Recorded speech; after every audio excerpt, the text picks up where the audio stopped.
So once again, thank you for the opportunity. And as Martin mentioned, we'll be talking about the National Cathedral in Ghana, which was proposed by the current president, and then the state involvement in the organization of Hajj, that's Muslim pilgrimage to Mecca. And we'll reflect on this, on how it expresses or depicts the complexities of relationship between religions and states in Ghana. And then we'll also look at what that means for Christian-Muslim relations in Ghana. So yes, just to say first, say thanks once again to the Center for Muslim Christian Studies and also the Sanneh Institute for this opportunity. And I must say that what I'm sharing now is a work in progress of a research paper. So your questions and your feedback would be very helpful in moving forward. By way of outline, we'll first look at briefly a portrait of Ghana, at least for the benefit of those who do not know much about Ghana. And then we'll outline some of the issues, the controversies, and the debates that came out of the issue of the National Cathedral and the Hajj. And then we'll try to look into those issues and bring out some probing questions. And then we would want to reflect on these issues from the lenses of Lamin Sanneh's Piety and Power. And we would also look at the Supreme Court declaration on these issues. And then lastly, we'll look at the implications of all this for Christian-Muslim relations in Ghana. So for those who may not be familiar with the African terrain, Ghana is in the West Africa, at the southern coast of West Africa, and flanked by a number of French-speaking countries, Cote d'Ivoire, Togo, and Benin, and we are also not too far, so to say, from Nigeria. The two main religions in Ghana are Christianity and Islam, and there are others, African traditional religion and other Eastern religions as well, but Christianity and Islam are the two main religions. And Islam is the first to have arrived, non-indigenous religion to enter modern day Ghana in the 15th century. As you can see on the slide, that's the Larabanga Mosque, which was built in 1421. So that should tell you how far, how early Islam entered modern day Ghana. After Islam, then came Christianity.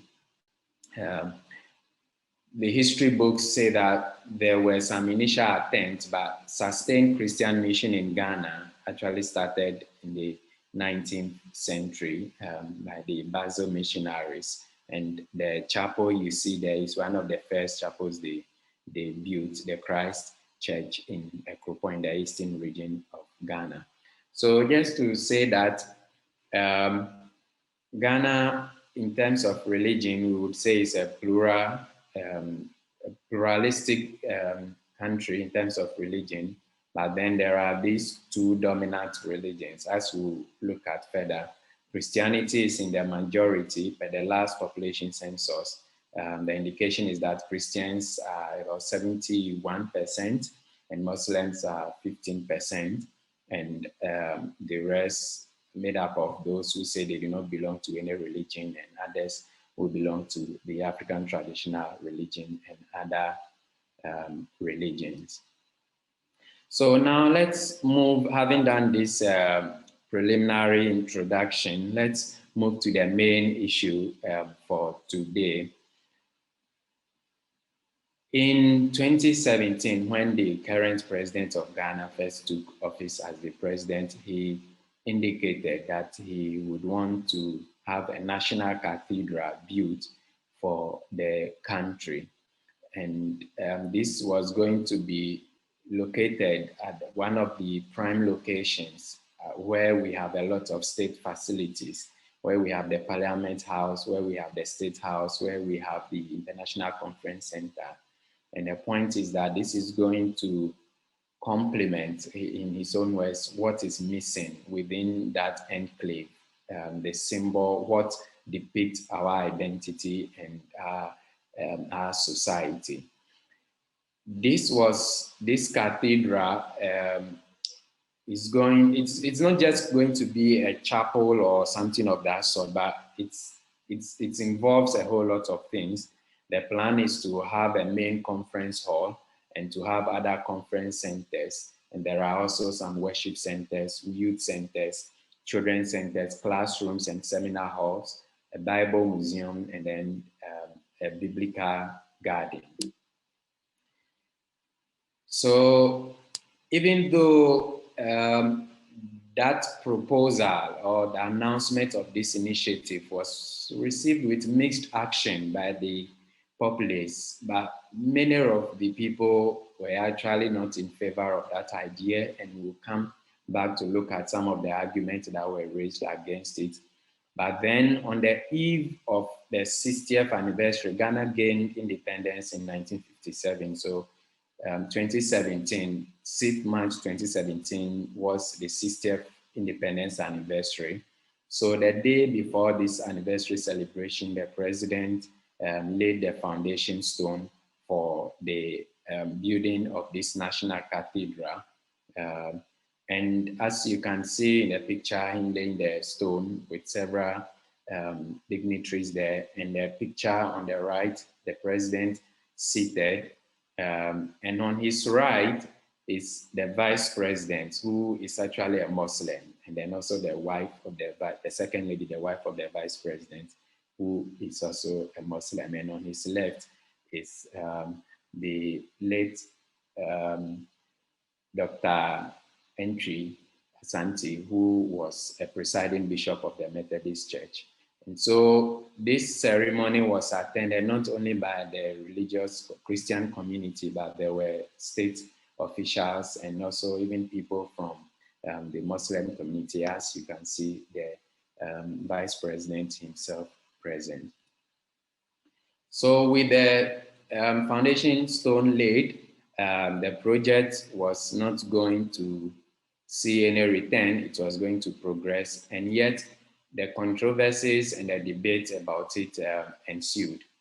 Now, the main source of concern is the communication from the state, from the government, with regard to the purpose, the intention, and the justification for this cathedral. It's not been consistent. Every now and then, one reason or the other is pushed forward as a justification for the building of this cathedral. And so there are several of them, but I would want us to look at three of the arguments or that were advanced by the president when the foundation stone was being laid. In his speech, he indicated some key reasons why he thinks this cathedral is very important. So we'll look at three of these reasons that he indicated, and we'll also look at the responses that have been given to those propositions. One of them is this, and the president said in his statement, since gaining our freedom from the colonial power 63 years ago on 6 March 1957, Ghana has so far been spared civil war, famine, and epidemics. We are certainly no better than the other nations in our nationhood who have been confronted with these challenges. I believe it is by the grace of God that we have been preserved and sustained. The construction of the National Cathedral will be an act of thanksgiving to the Almighty God for his blessings, grace, favor, mercies on our nation. So one of the main reasons for the president in initiating this project is to give thanks to God, to appreciate God's favor, God's protection unto us as a country. Since independence, the challenges that we've gone through, which according to him, relatively, it's not been as bad if we compare to our neighbors. So this is an opportunity to give thanks to God for being with us as a country. Indeed, God has been good to us as a country, and we ought to be thankful, even though we've had some unstable political regime in the early years after independence, but then we have always found a way out. And since 1992, we've had a very stable and progressive democracy.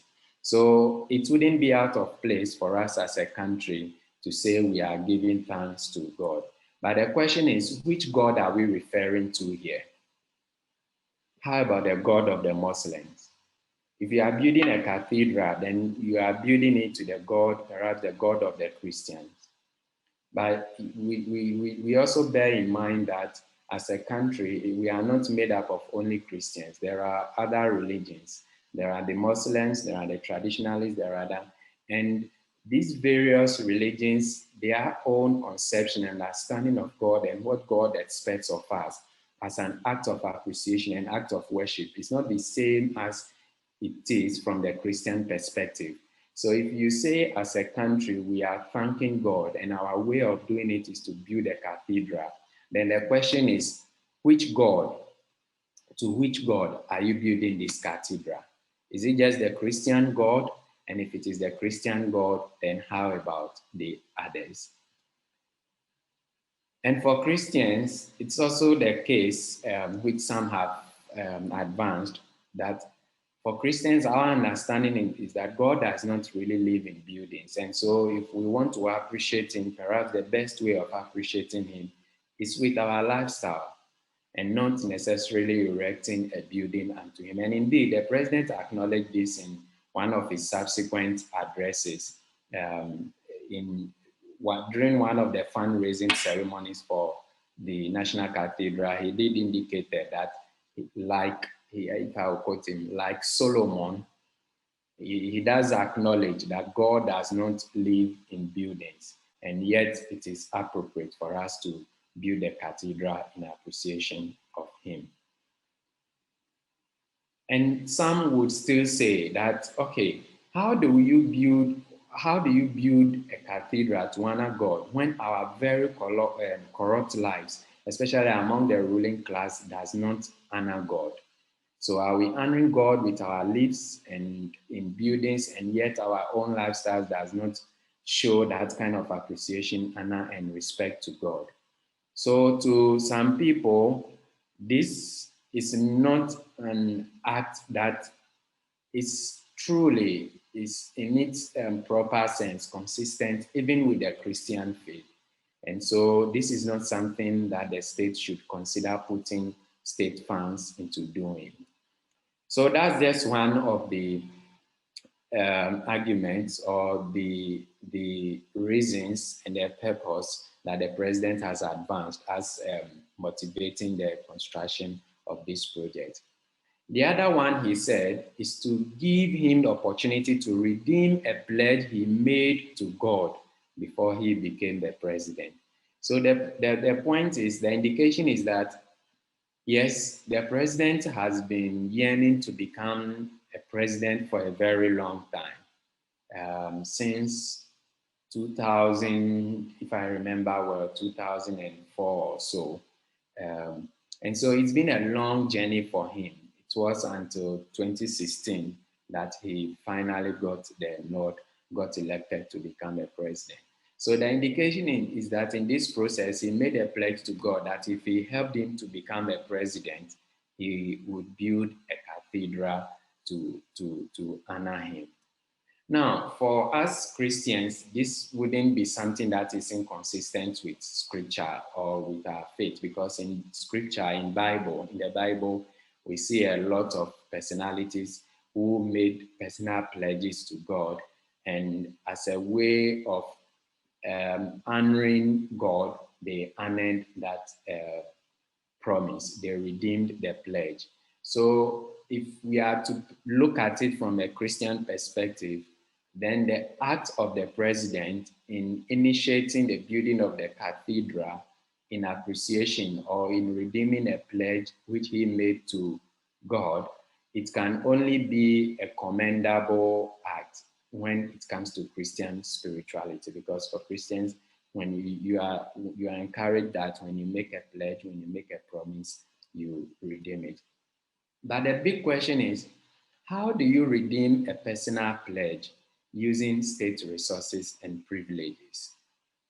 Because yes, as a president, you've made your pledge and there is nothing wrong with you redeeming that pledge. But then from all indication, there, there is going to be involvement of state funds and state resources in building the cathedral. So if the aim is to redeem a personal pledge, how then do you mobilize state resources to redeem a personal pledge?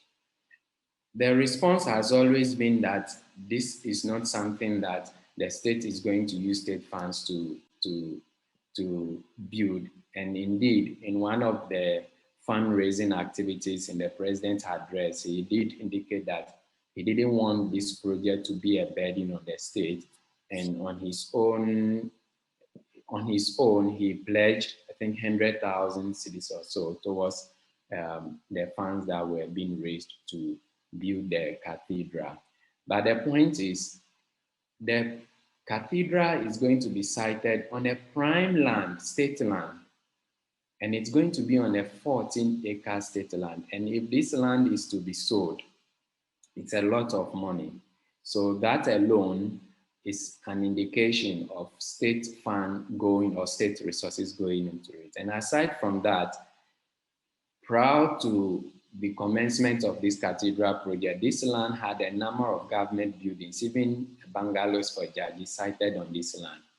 And to make way for the cathedral, they had to pull down all these houses. So if you value all these houses that had to be pulled down together with the cost of the land, that's a lot of money going into it. And to many people, it's not just that, but the state involvement in fundraising activities, even at the point the secretariat of the cathedral board had their offices at the seat of presidency at a point. So to many people, it cannot be the case that the cathedral is not a burden on state resources, because already the land to start with is coming from the state, and many other resources and interventions indicate that the state, some way, somehow, is putting in some resources. So that's the second point.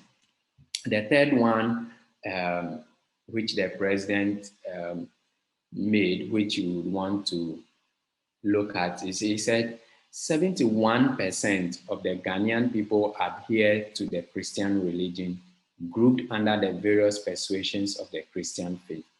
The interdenominational national cathedral will help unify the Christian community and thereby help promote national unity and social cohesion.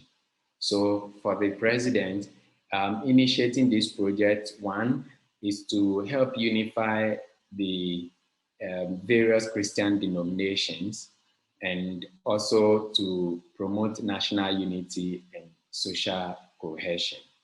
Now, indeed, there are a lot of Christianity is the majority religion in the country, and the church has contributed a lot to development of the nation in provision of education, health, social services in various ways. So it may not be out of place to want to also give back to the church. And it is also true that the church is divided along many denominations. There are several of them, thousands of them, uncountable. And so these different denominations are organized along ecumenical bodies. There is the Christian Council of Ghana, the Charismatic Council, and then we have the Catholic Bishops' Conference. There is the Charismatic Bishops' Conference, and about 3 or 4 main ecumenical organizations. But there are still several thousands of congregations, denominations which do not belong to any of these ecumenical bodies. But the point is, if having a national cathedral is something that is so critical for the unity of the church, is it not the case that the ecumenical bodies of this Christian community can put themselves together and put up this building? And people make reference to several other chapels, cathedral, built by individual churches. And so the point is, if one church can build such huge auditoriums, cathedral, if the Christian community really wants something that will unify them, couldn't they have put their own resources together without the involvement of the state to avoid all these kind of debates and issues? The other response is that if it is about promoting national unity and social cohesion, how about the other minority faith? So if you are promoting national unity and national cohesion, then you would want to bring on board different dimensions, different segments of the society. So if you are promoting unity and social cohesion along religious lines, then you should do something that would not only satisfy one faith community, but something that is able to link and mobilize all the faith groups together such a way that something that is interfaith in nature, that they can congregate along and then help promote the kind of national unity and social cohesion that the president seemed to argue for. So the question and the response is that this is not really something that will promote national unity, as the president is arguing. It's rather helping the Christian community, and if it will promote any unity at all, it will be for the Christian community. And this was the concern of the Muslim community as well. Sheikh Arumi Al-Shaibu is the spokesperson of the National Chief Imam. And these were some of his responses, speaking on behalf of the Chief Imam and a segment of the Muslim community. He said, the context is that, okay, you are a secular country. The National Christian Cathedral will just give certain image or monument to satisfy only one section of the citizenry. If you do so, you sometimes create a foundation for certain kind of conflict. So to him, instead, whilst the president is arguing that the National Cathedral will promote national unity, to the spokesperson of the National Chief Imam, the National Cathedral is rather going to serve as a focus for conflict, interreligious conflict. Because if you are doing this for just one religious community, how about the other? So he recommends that whatever edifice will be put up should serve both religions, not one. If it is in respect of the 60th independence anniversary, is the independence for one section of the country or for the whole of the country? So this comes back to the point that was made earlier, that if we are doing this as part of the landmark projects to mark the 60th anniversary, the independence was not fought only by Christians. And the country at the moment is also not made up of only Christians. So if you want to do something to mark 60th anniversary of independence, then it should be something that is really interfaith in nature and not just something that satisfies one religious community. But before the Muslim community and leaders could push this debate or argument further, one would then remind them of other areas that the state has also advanced support to the cause of the Muslim community. If you would want to relate it to the National Cathedral, then one that immediately comes to mind is the National Mosque, which is also under construction. This is a picture of it taken some months ago. Also, the central part of Accra is a very huge mosque, which has some funding also from some Turkish organizations. And the point is that the land on which this mosque is situated, the indication is that it was also given by the government. So if same is done for the Christian community, why the concern? What's the big deal about it? But the Muslim community would also tell you that, no, we have to go back into history. Several years back, during the military regime era, there used to be a national mosque at one of the central business areas in Accra now, Makola, we call it Makola. And the then head of state got the mosque pulled down, and the place is now used for a car park. So to them, the state giving this land to them is a compensation for that mosque that was pulled down several years back to make way for the construction of the car park to accommodate vehicles that come to the central business center. So to them, this is not something that can be compared to the state support for the National Cathedral. But beyond that, one area that the state advanced support to the Muslim community, which can be more comparable to how the National Cathedral is being run, is the organization of Hajj. Since independence time, the state has been involved in the organization of the Muslim pilgrimage. There is a National Hajj Board, which operation is largely funded by the state. And from all indications, the state also, some way, somehow, also support the pilgrimage, the pilgrims, those who go on their pilgrimage financially and through other means. And this statement you see on the slide were from the Hajj Board chairman trying to give account of how things went in 2009. And he said, when briefing the press at a Thanksgiving session organized by the board, chairman of the Hajj Board, Sheikh Isikwe, said, the provision of free medical health screening by the medical team of the Pilgrims Affairs Office of Ghana, protection by peacekeeping security men and women, and free meals by the committee were all available without additional cost to the pilgrim. According to him, this can be attributed to the decision by the government to raise Hajj operations to the national level because it's a national security implication. It's national security implications. The unconditional support offered to the board and the pilgrim by the President Akufo-Addo and his Vice President Dr. Mahmoud Bawumia was the reason we achieved so much. So this is a testimony from the Hajj Board chairman himself, who is also a Muslim, of the extent to which the state is involved in supporting and giving resources to support the Hajj operations.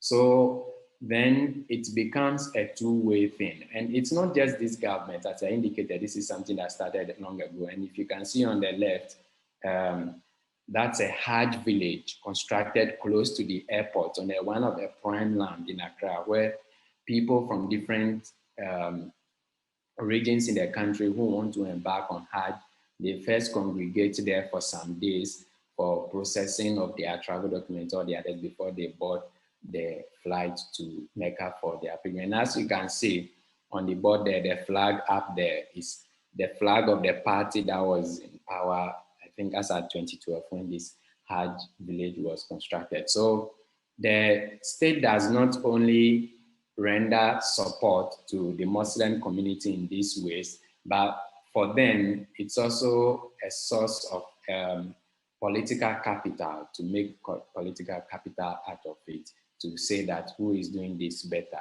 and who is much more concerned about the interest of the Muslim community. So now we've seen that it's not only about the National Cathedral, but it's something that the state also does for the Muslim community.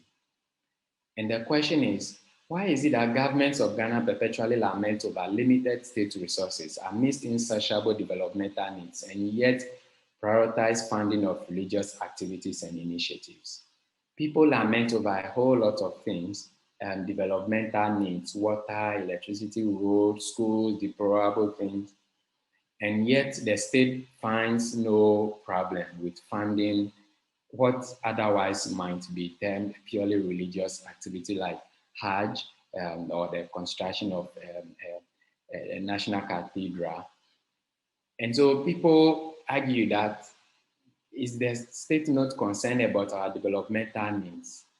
Why is it that with the glaring challenges and with the limited resources, the state still finds it prudent to commit resources to religious activities? Why is it that in so doing, the state tries to always balance off in their support for the Christian and Muslim communities? And why is it that the state is always coy by its support for religious initiatives?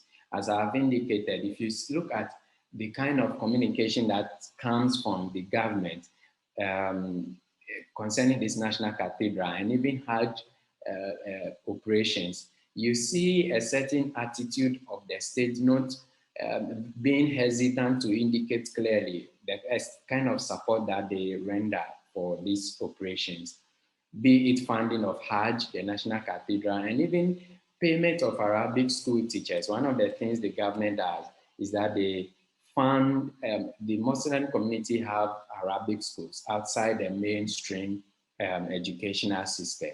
And the state pays or gives allowance to the teachers in some of these Arabic schools. Why is it that in all this, the state is very hesitant to be forthcoming in all this? So these are some 3 questions that we wanted to engage as we move on. What are some possible responses? Is it because the state considers the church and mosque as critical institutions and social partners for effective governance, or the state is concerned about maintaining peaceful religious coexistence? Could it also be that it's for political expediencies? Now, our contention, or my contention, is that all 3 potential explanations could be valid or could be the case. And so the proposition is that the entanglement of the Ghanaian state in religious issues can be explained by 3 factors. 1 is concern for peaceful coexistence. 2 is the complexities of a secular state with religious people. And 3, what I would call the politics of religion. As I've said, this is a work in progress, and when the full paper is done, we'll address all this. But for the sake of time, we only look at the second one, how the complexity of our secular state explains the entanglement of the government in religious activities. And so let's look at this from the lenses of the late Professor Sanneh, who in his book, Piety and Power, Muslim and Christians in West Africa, he makes the point that the modern West, in its dramatic intrusion in Africa and elsewhere, has been a bearer of 2 massive but uneven influences, one secular and the other religious. The secular influence has expressed itself in the autonomy of the nation state, and the religious in the organization and extending of the missionary movement. Both influences have left enduring legacies, a secular elite that maintains and is in turn maintained by the machinery of state bureaucracy and the ecclesiastical jurisdiction that ministers to the flock. And this applies so well to the Ghanaian context, such that during the colonial era, the colonial administration, they indirectly or directly rendered support for the cause of both Christianity and Islam. But one may even argue that they even did more for Islam than they might have done for Christianity, where Islam entered the country through the northern part, and for several decades it was only at the northern part of the country, whereas Christian missionaries entered through the southern part. There was what one may call the zoning, religious zoning of the country, where the colonial authorities thought Islam is the best religion for people in the north, and they did not want Christians to go there and destroy the social cohesion and the structure there. So they prevented Christian missionaries from moving to the north, to the south, and from the south to the north.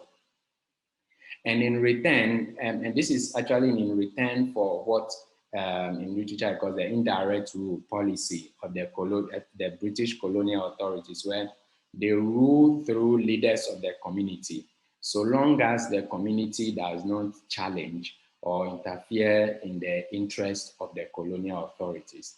The Muslim communities in the north, and a number of the communities in the north, they are more of a chieftain community. They have chieftaincy systems, and so their political leaders are the chiefs of a sort. But because it was a dominant Islam, a Muslim community, these chiefs also became leaders not only of the traditional community, but also of a religious community. And so these colonial authorities rule through them, they collect taxes for them and all that.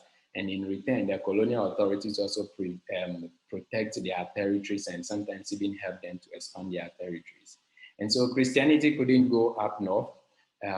But in the south too, that's not also to say that the colonial authorities do not offer any support for the Christian community. So in both ways, one could say that the colonial authorities supported the advancement of both Islam and Christianity, but that which they were careful also not to do is to bring religion and the state together.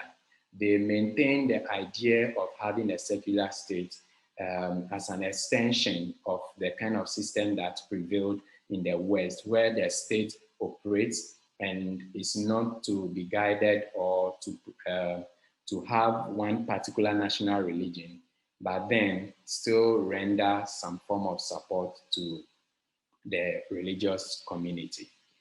Sanneh continues that, however, when applied to Africa, the European formulation of the relation of religion and politics revealed glaring anomalies, the most significant being the lack of indigenous parallel to the Christian presupposition of a laic state.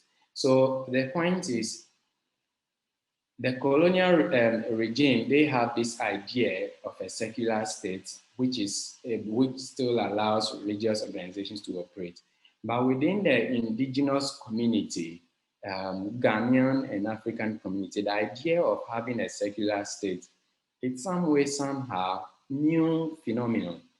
Because in the traditional system, the chief and the priest, traditional priest, and all those who are in charge of religious affairs, they work hand in hand and they work together. So the idea of separating and drawing a line between the realm of the secular and then the realm of the sacred is something that is new to the Ghanaian.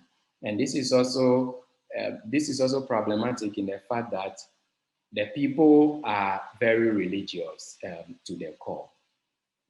And so that has been the experience, and that has been the state of Ghana, in such that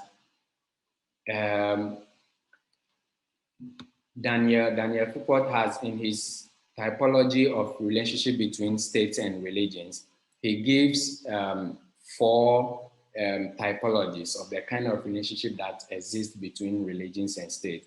One is conflictual integration, consensual integration, conflictual differentiation, and consensual differentiation. If we are to examine the state, the situation in Ghana, we would say that Ghana, between the flanks of theocracy and atheistic society, the nature of religion and state relations in Ghana is what we would call consensual differentiation, where there is 1, a constitutionally a secular state, 2, there is autonomous religious groups, but then there is a highly religious people and a national democratic governance system that allows participation of religions. And so how we are able to manage this very idea of a secular state and a religious people, how we are able to manage the idea of a secular state which is not to be controlled by religion or any religious thoughts, and yet the governance of the country historically has had religious groups contributing significantly to it, is something that explains the historical and contemporary entanglement of the state in religious affairs. And this was the explanation of the Supreme Court of Ghana as well. When this issue of the National Cathedral came up, and people were so upset about it, people speaking against it, one person had the confidence to take the issue to court. And his contention is that it is unconstitutional for the Republic of Ghana, through its organs of government, ministries, agencies, departments, and all authorized representatives to purposely aid, endorse, sponsor, support, offer preferential governmental promotion of, and all be excessively entangled in any religion or religious practice.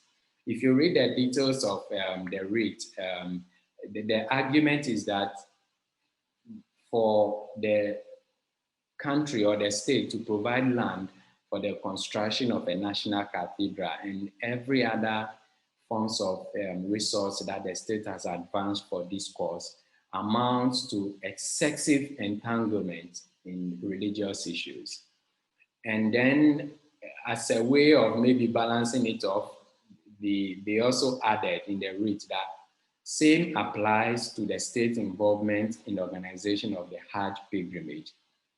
And to him, in doing so, the government or the state is violating the constitution. And his basis is on several aspects of the Constitution of Ghana. And one of them is Article 17.2, which says that a person shall not be discriminated against on grounds of gender, race, color, ethnic origin, religion, creed, or social or economic status. The other one is Article 21, 1B and C, which says that freedom of thought, conscience, and belief, which shall include academic freedom, freedom to practice any religion, and to manifest such practice. So this is talking about the kinds of freedom that the Constitution guarantees all citizens. And then the other part of the Constitution that they are basing on is the Article 35, 1, 5, 6, and then 6A, which states that Ghana shall be a democratic state dedicated to the realization of freedom and justice, and accordingly, sovereignty resides in the people of Ghana, from whom government derives all its powers and authority through this constitution. The state shall actively promote the integration of the peoples of Ghana and prohibit discrimination and prejudice on the grounds of place of origin, circumstances of birth, ethnic origin, gender, or religion, creed, or other beliefs. Towards the achievement of the objectives stated in Clause 5 of this article, the state shall take appropriate measures to A, foster a spirit of loyalty to Ghana that overrides sectional, ethnic, or other loyalties. The last provision in the Constitution which they rely on is that is the Article 56, which says, Parliament shall have no power to enact a law to establish or authorize the establishment of a body or movement with the right or power to impose on the people of Ghana a common program or a set of objectives of a religious or political nature. So the argument for the plaintiff in this case is that if you put all these clauses and provisions in the Constitution together, if you interpret them collectively and even independently, by providing land for the National Cathedral and also funding Hajj operations, the government is violating these aspects of the Constitution. And that also amounts to unnecessary entanglement of the state in religion. And so they invited the Supreme Court to declare these acts of the government to be unconstitutional and stop the support of the government for the construction of the National Cathedral and also the funding of the Hajj operations.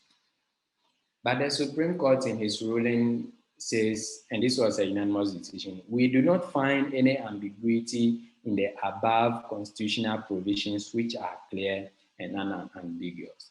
So to them, for a Supreme Court, their work is to interpret aspects of the Constitution which seem to be unambiguous, which is not clear, which is not straightforward.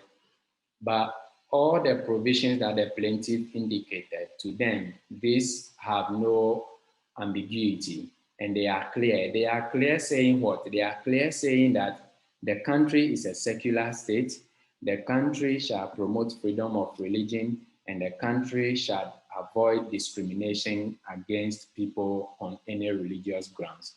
And to them, they went further to say that they do not see the act of the government in providing land for the National Cathedral and funding the Hajj to be in violation of any of these provisions in the constitutions in the first place. And secondly, it does not amount to excessive entanglement by the state, as the plaintiff is arguing. So fundamentally, the Supreme Court is saying there is no problem. There is nothing wrong with the state supporting religious activities to that extent.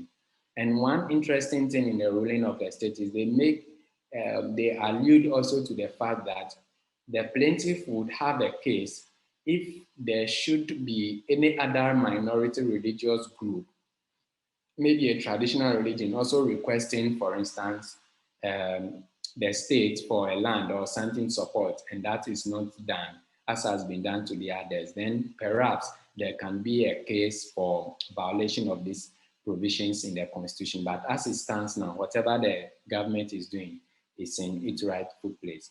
And in further to support the decision of the ruling of the court, they allude to the same things which was said earlier, and Lamin Sanneh also made mention of in terms of explaining how Christians and Muslims, not only in Ghana, but within the West African religion, they are able to intermingle and work with the state.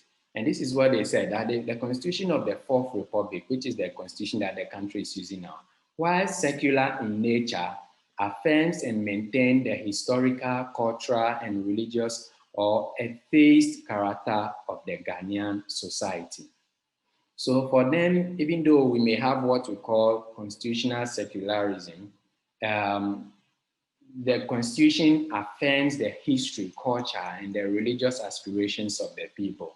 And then they go further. This is even more critical to explain that obviously secularism in the context of Ghana Constitution must be understood to allow and even encourage state recognition and accommodation of religion and religious identity. So this is where the point is, that the idea of secularism, as the Supreme Court has explained, as the Constitution of Ghana seeks to provide for, is not to mean that really the state should take a backseat or move itself away from religion, but it actually means that the state should be able to support and recognize and support religious groups as part of the identity of the country. And the court goes ahead to state that the plaintiff alleges the setting up of a board of trustees with the office at the Jubilee House. Jubilee House is the seat of government, to coordinate and construct the National Cathedral is an example of the government crossing an impermissible line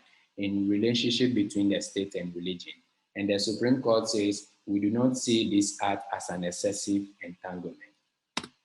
And then they go further to explain that historically, the state in Ghana recognized the existence and importance of religious identity and affiliation in the Ghanaian society, and encourage their open and lawful expression of state. So it's also alluding to the contribution of the religious groups, where the churches and the Muslim communities, they have schools. A number of the good schools in Ghana now were originally started by the churches and later the Muslim groups, and the same applies to some medical facilities, especially in the rural areas.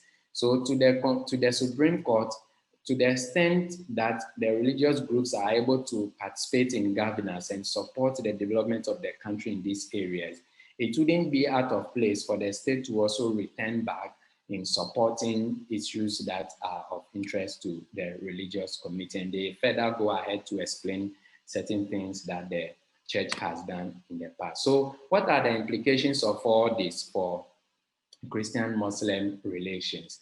Three things quickly we can glean from this: that Christian-Muslim relations in Ghana and perhaps in other areas always has a third critical person, which is the state. So that Christians and Muslims may have their theological debates and all those things, but the main points of contention are mainly within the public sphere, the public space.